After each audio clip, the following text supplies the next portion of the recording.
大家好，歡迎收睇4月7號嘅天氣報告。我係呂旭升。我哋先睇睇朝頭早各區嘅氣温。截至朝頭早大約6點鐘，各區嘅氣温係介乎15至到20度㗎。而睇睇大範圍嘅衛星雲圖，我哋見得到一道雲帶係覆蓋住廣東沿岸。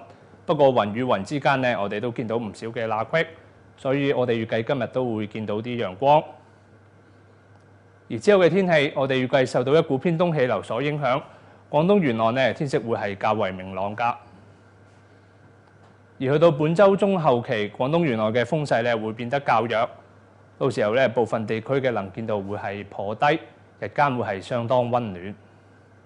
所以翻嚟今日嘅詳細天氣預測會係大致多雲，日間部分時間有陽光，最高氣温大約係24度。風方面會吹和緩嘅偏東風。至於展望方面，我哋預計未來幾日會係短暫時間有陽光，天氣會漸轉潮濕，而氣温方面日間會係相當温暖嘅。呢一節天氣報告就講到呢一度，祝大家有個愉快嘅一日。